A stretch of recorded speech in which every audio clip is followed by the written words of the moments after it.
Hello guys, स्वागत है आप सभी का मेरे चैनल में। और आप यहाँ अभी डरने के लिए आए हैं तो हम बिना टाइम वेस्ट करे ही चालू कर देते हैं। मैं आपको एक बात बताना चाहूँगा कि मैं हर रोज़ लंबी वीडियो आपके लिए लाता हूँ, तो मुझे सपोर्ट करना सब्सक्राइब करके, और मुझे कमेंट सेक्शन में बताना कि आपको मेरे वीडियो कैसे लगते हैं। ये कोई कहानी तो नहीं है, बस मैं बताना चाहता हूँ कि नेपाल में चुड़ैल किसे बोलते हैं।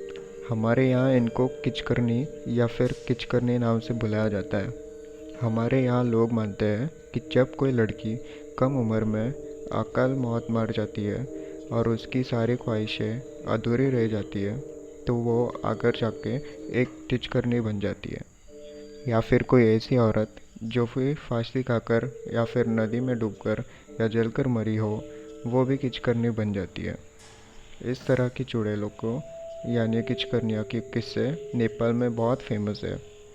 बहुत से लोग इनको देखने की बातें करते हैं। ये किचकरनी हमेशा सफ़ेद कपड़े में होती है और ये लोगों को शरीर के ऊपर कब्जा करके उनके मार भी सकती है। हमारे यहाँ तांत्रिक को लामा या झाकरी बोलते हैं। ये झाकरी बताते हैं कि ये चुड़ैलें कभी भी अपना असली चेहरा किसी को नहीं दिखाती है, क्योंकि ऐसा करना उनकी दुनिया के रूल्स के खिलाफ होता है। लामा बताते हैं कि इन चुड़ैलों की एक अलग दुनिया होती है। अगर कोई बड़ा इनका पकड़ भी ले तो भी ये कभी रोती नहीं है, क्योंकि इनका कभी भी इनके किए का पछतावा नहीं होता। ये बस इसी दुनिया में भटकती रहती है, अपने अगले शिकार के तलाश में। यह हमेशा सुनसान और अंधेरी जगह में ही रहते हैं। हनुमान चालीसा जिसको सुनकर ज़्यादातर भूत प्रेत दूर हो जाते हैं, इन चुड़ैलों को हनुमान चालीसा से भी ज़्यादा कुछ फ़र्क नहीं पड़ता। साथ ही एक बात जो कि बहुत ही कम लोगों को पता होती है, वो ये कि इनकी दुनिया में इनकी शादी भी होती है। जब ये किसी को मार के उसको अपने साथ ले जाती है, तो ये बाद में उसे शादी भी कर लेती है। इसीलिए ये ज़्यादातर जवान लड़कों को ही अपना शिकार बनाती है। अगर कोई लड़का इनको पसंद आ जाए तो उसका बचना बहुत मुश्किल होता है। शादी के बाद ये किसी शादीशुदा औरत की तरह लौंग भी भरती है। इन चुड़ैलों की गुरु भी होते हैं, मतलब कि जब कोई लड़की अकाल मौत मर जाती है तो उसके तुरंत बाद उसकी आत्मा को एक किचकरनी अपने दुनिया में ले जाती है। ये वैसे तो किसी को मारती नहीं है, लेकिन कोई आदमी जब इनको पसंद आता है तो ये उनको इतना कमज़ोर करती है कि वो मर जाती है और फिर उसको अपने साथ ले जाती है। इनमें से बहुत चुड़ैलें पेड़ों पर भी रहती है। अगर रात में सुनसान रास्ते पर इन्हें कोई आदमी आता दिखा दे और वो इनको पसंद आ जाए, तो ये उसको एक सुंदर लड़की का रूप लेके अपने जाल में फंसा लेती है और फिर धीरे धीरे उसको इतना कमज़ोर कर देती है कि वो मर जाता है। अगर आपका सामना कभी इस तरीके से चुड़ैल से हो जाए, तो उनसे बचने के लिए हमेशा आग का इस्तेमाल करें, जैसे कि माचिस या फिर लाइटर। आग जलने से तुरंत वहाँ से गायब हो जाती है। साथ ही चूड़ियों की आवाज़ से भी ये चुड़ैल दूर भागती है। हमारे यहाँ नेपाल में लंबे रूप वाली बसों में आपको चूड़ियाँ या फिर माचिस ज़रूर रखी मिलेंगी। नेपाल में रात को ड्राइविंग करने वाले बहुत से ड्राइवर का इन चुड़ैलों का सामना हो चुका है। ये किसी सुंदर लड़की का रूप लेकर पहले तो लिफ्ट मांगती है और आकर ड्राइवर इनको लिफ्ट दे देता है, तो कुछ देर बाद उसको दो रास्ते नज़र आने लगते हैं और अगर वो गलत रास्ते पर चला जाए तो वो वहाँ उसका एक्सीडेंट हो जाता है। ऐसे बहुत से ड्राइवर हैं जो इनके बारे में बताते हैं। साथ ही बता दूँ कि हर एक तांत्रिक इन चुड़ैलों को रोक नहीं सकता। इनको सिर्फ बड़े तांत्रिक ही रोक सकते हैं। कई बार इनको किसी का शरीर छोड़ने को राज़ी करने के लिए इनके पसंद का खाना और कपड़ा भी दिया जाता है। अगर ये खाना मांगती है तो थोड़ा सा खाना किसी जगह पर रख देते हैं, और अगर इनको कपड़ा चाहिए तो कपड़े का छोटा सा टुकड़ा एक कोने में रख दिया जाता है। कई बार ये मरते और बकरे की बलि भी मांगते हैं। सिर्फ इसी तरह इनको शांत किया जा सकता है। इनसे बचने के लिए हमेशा सुनसान और अंधेरी जगहों से दूर रहना चाहिए। मेरा नाम सूरज है। मैं नेपाल के एक जगह से हूँ। मैं जो बात आपको बता रहा हूँ ये मेरे साथ 2015 में घटी थी, जब नेपाल में बहुत ही भयानक भूकंप आया था।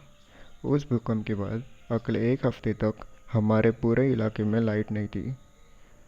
उन दिनों दिन में कई कई बार भूकंप आता रहता था। लोग अपने घरों में जाने से भी डरते थे, इसीलिए रात में सोने के लिए सबने अपने के घरों के बाहर खुले मैदान में टेंट लगाए हुए थे। रात में सब लोग उन्हीं टेंट में सोया करते थे। उस दिन 29 तारीख थी। मैं और मेरे पापा हमारे घर के बाहर फर्नीचर का कुछ काम कर रहे थे। अचानक से बहुत तेज़ भूकंप आया। हम सब लोग बहुत डर गए। उसके बाद से हम लोग बाहर ही सोते थे। लेकिन उन दिनों बारिश भी बहुत होती थी। टेंट्स में भी सोने के लिए बहुत कम जगह हो पाती थी। रात में सोते हुए पैरों पर बारिश लगती थी। ऊपर से मच्छर भी बहुत थे। पूरी पूरी रात हम लोग सो नहीं पाते थे। लेकिन हम घर के अंदर नहीं जा सकते थे। दिल में डर था कि ना जाने कब फिर से भूकंप आ जाए। एक रात तो पूरी रात बारिश ही होती रही। हम लोग पूरी रात नहीं सो सके। कई दिन ऐसे ही बीत गए। फिर ऐसे ही एक रात करीब 2:30 बजे मेरे पापा उठे। बोले कि मैं घर के अंदर टॉयलेट के लिए जा रहा हूँ, किसी को आना है तो मेरे साथ आ जाए। तो मैं पापा के साथ जाने के लिए तैयार हो गया। मैंने टॉर्च ली और पापा के साथ चला गया। घर पहुँचते ही मैं सबसे पहले अपने कमरे में गया। भूकंप की वजह से मेरे कमरे का सारा सामान बिखरा हुआ था। उस वक्त मुझे बहुत तेज़ नींद आ रही थी, तो टॉयलेट करके मैं अपने बेड पे ही लेट गया।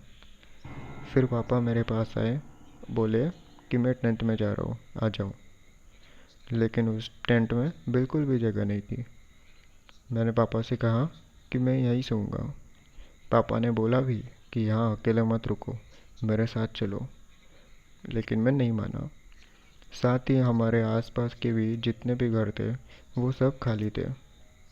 सब लोग बाहर टेंट में ही सो रहे थे। लेकिन मुझे अपने बेड पे सोना था, तो मैं पापा के साथ नहीं गया। पापा के बाहर जाने के बाद मैंने दरवाजे को अंदर से बंद कर लिया और आकर अपने बेड पर लेट गया और सिगरेट पीने लग गया। मेरे साथ मेरा डॉग भी था, जिसको मैंने खुला छोड़ा हुआ था। फिर सिगरेट पीकर मैं सोने के लिए लेटा ही था कि मुझे अपने कमरे के बाहर से किसी के चलने की आवाज़ सुनाई दी। मुझे वो आवाज़ बिल्कुल साफ साफ सुनाई दे रही थी। लेकिन हमारे घर में इस वक्त कौन हो सकता था? आसपास के भी सब घर खाली थे, तो वो आवाज़ बाहर से भी नहीं आ सकती थी। मैं बहुत ज़्यादा डर गया था। पापा को फ़ोन करने के लिए कॉल कर रहा था, तो फ़ोन में भी नेटवर्क नहीं था। मेरा डॉग भी बार बार मेरे दरवाजे के नीचे किसी चीज़ को स्मेल कर रहा था। बाहर पक्का कोई तो था। पहले तो वो आवाज़ कुछ देर के लिए आई और फिर बंद हो गई। लेकिन फिर कुछ देर बाद वो आवाज़ फिर से आई और मेरे दरवाजे के पास आकर बंद हो गई। मैं डर के मारे अपने कमरे में ही छुपा हुआ था। फिर कुछ देर बाद मैंने किसी तरह अपने डर को काबू करके दरवाज़ा खोला, लेकिन बाहर कोई नहीं था। ना ऊपर छत पे गया और छत पे भी कोई नहीं था। फिर मैं जल्दी से टेंट में चला गया। वहाँ गया तो सब लोग पूछने लगे कि तुम तो घर में ही सोने वाले थे ना। तो मैंने उनको सारी बात बता दी। तो आसपास के बड़े लोगों ने मुझे कहा कि वो कोई बुरी चीज़ नहीं थी, वो तुम्हारे ही परिवार के पूर्वज है जो तुम्हारे घर में घूम रहे थे, क्योंकि तुम्हारा घर बिल्कुल खाली था। इसीलिए कोई बुरी शक्ति तुम्हारे घर के अंदर ना आ सके, इसीलिए वो तुम्हारे घर में घूम रहे थे। वो कभी भी तुम्हारा कुछ बुरा नहीं करेंगे। उन लोगों की बात सुन के मेरे दिल का सारा डर ख़त्म हो गया। मेरा नाम रईना है। मैं नेपाल के काठमांडू शहर में रहती हूँ। आज मैं आपको मेरे साथ घटी एक बहुत ही डरावनी कहानी बताना चाहती हूँ। ये आज से कई साल पहले की बात है। हम लोग एक किराए के घर में रहा करते थे। वो 2 मंजिला घर था जिसका मालिक लंदन में रहता था। हम लोग नीचे वाले फ्लोर में रहते थे। ऊपर वाला फ्लोर हमेशा बंद रहता था। लोग बताते थे कि उस नीचे वाले फ्लोर पर पहले एक लड़की रहती थी जिसने वहाँ फांसी लगाकर सुसाइड कर लिया था। उसके बाद से ही बहुत लोग उस लड़की को वहाँ भटकते देखने के बारे में बताते थे। मैं तब सिर्फ 10 साल की थी। मेरे पापा उन दिनों बाहर जॉब करते थे, इसलिए घर पे सिर्फ मैं और मेरी मम्मी ही रहते थे। मैं बचपन से ही बहुत डरती थी, इसीलिए रात में हर रोज़ मैं अपने मम्मी के साथ ही सोती थी। तो एक दिन ऐसे हुआ कि मेरी मम्मी ने छत से कपड़े उतारे। मैं नीचे अपने बेड पे लेटी कोई मूवी देख रही थी। मूवी देखते देखते कुछ देर बाद मैं पलटी तो मुझे तो जैसे हार्ट अटैक ही आ गया।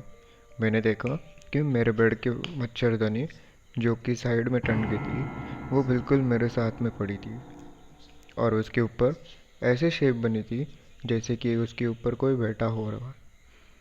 मैं उन दिनों बहुत ज़्यादा डरती थी। छोटी छोटी चीज़ों से भी डर जाती थी। इसलिए एक बार के लिए मुझे लगा कि कोई वो मेरा मेम तो नहीं है।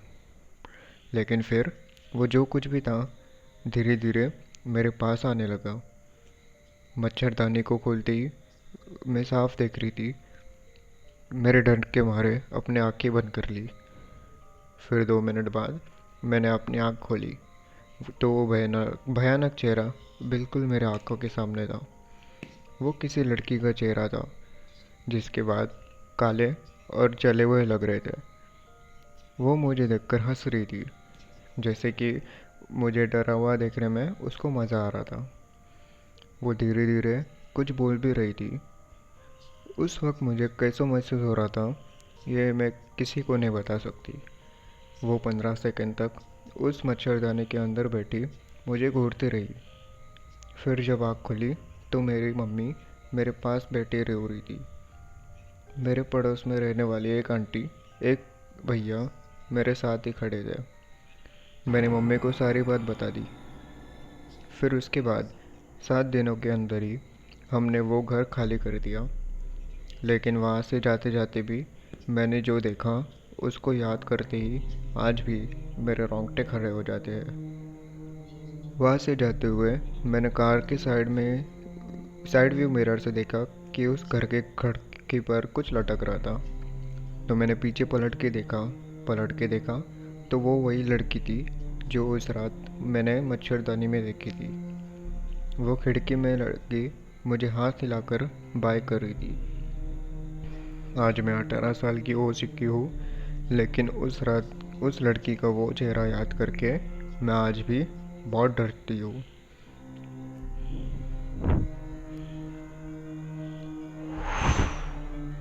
मेरा नाम नमीन है। मैं नेपाल के एक सिटी में रहता हूँ। मैं जो बात आपको बता रहा हूँ ये तब की है जब मैं 5th क्लास में पढ़ा करता था। वो दिवाली का दिन था और उस दिन घर में लक्ष्मी पूजा की एक मम्मी को सुबह सुबह जाने की ज़रूरत थी। तो उस दिन मैं सुबह सुबह ही करीब पौने 4 बजे ही अपने 2 दोस्तों के साथ बाहर फूल तोड़ने के लिए चला गया। उन दोनों को भी फूलों की ज़रूरत थी तो वो भी मेरे साथ आ गए। उस वक्त चारों तरफ अंधेरा था, लेकिन जगह जगह लक्ष्मी मूर्ति के भी मंडप लगे हुए थे, इसीलिए हमें बाहर डर नहीं लग रहा था। लेकिन आसपास की जगहों पर कई देर ढूंढने के बाद भी हमें वह कोई फूल नहीं मिले। तो हम वहाँ से 20 मिनट दूर एक दूसरे एरिया में चले गए। वहाँ एक पुराना पार्क पड़ता था, लेकिन वहाँ के लोग उस पार्क में नहीं जाते थे। वो पार्क हमेशा सुनसान रहता था। ऊपर से वो रात का टाइम था। वहाँ दूर दूर तक कोई दूर घर भी नहीं था। तो हल्के कोहरे के बीच हम उस पार्क में पहुँच गए। लेकिन पार्क में जाते ही हमें पता नहीं क्या सूझा, हम फूलों के बारे में भूल गए और वह लगे झूलों पर खेलने लगे। मेरे दो दोस्त वहाँ लगे एक पुराने शीशे पर जाकर बैठ गए, जबकि मेरा दोस्त वो पागलों की तरह मिट्टी खोदने लग गया। मुझे भी पता नहीं क्या हुआ, मैं वहाँ खड़े खड़े एक पेड़ के ऊपर पत्थर फेंकने लगा, लेकिन तभी उस पेड़ में से खून जैसा कुछ निकलने लगा। मैंने अपने दो दोस्तों को वो दिखाया तो हम सब बहुत डर गए और तेज़ी से वहाँ से बाहर भागने लगे। लेकिन वहाँ ऐसे लोगों का गेट था। हमने उसे खोलने की बहुत कोशिश की, लेकिन हम तीन लोग मिलकर भी उसे खोल नहीं पा रहे थे। हम तीनों बुरी तरह चिल्लाने लगे थे, लेकिन हमारी आवाज़ सुनने वाला वहाँ दूर दूर तक कोई नहीं था। तभी हमको उस पेड़ के नीचे एक काली बिल्ली दिखाई दी और एक हमारे देखते ही देखते वो वहाँ से गायब भी हो गई। हम तीनों एक दूसरे का हाथ पकड़ के ज़ोर ज़ोर से रो रहे थे। हमें पीछे से किसी के हंसने की भी आवाज़ आ रही थी। तभी पता नहीं कहाँ से वह एक आदमी हमारे पास आया और हमसे पूछने लगा कि बच्चों, क्या हुआ तुमको, इतना क्यों चिल्ला रहे हो। उस आदमी ने सफ़ेद कपड़े पहने हुए थे। हमने उन्हें बताया कि हम तो यहाँ फूल लेने आए थे, लेकिन हम यहाँ फंस गए हैं। तो वो आदमी बोला कि बच्चों, कि जब तुमको पता है कि दिन में भी इस जगह कोई नहीं आता, तो तुम इतने अंधेरे में यहाँ क्यों आए हो। चलो, अब तुमसे गलती हो गई है तो कोई बात नहीं, अच्छे काम के लिए निकले हो तो तुम्हारे साथ बुरा नहीं होगा। उसने हमसे कहा कि बच्चों, हमेशा याद रखना कि इस दुनिया में अच्छी ताकत के साथ साथ बुरी ताकत भी मौजूद है। इतना कहकर वो आदमी हमारा हाथ पकड़ के हम उस पार्क के बाहर ले गया। इसी बीच मेरा एक दोस्त अपने फूलों वाली टोकरी उठाने के लिए थोड़ा सा पीछे गया, तो हम भी वहीं रुक गए। तो अभी वो आदमी वहाँ से गायब हो गया। हमने चारों तरफ अच्छे से उनके ढूंढा, लेकिन वो वहाँ नहीं थे।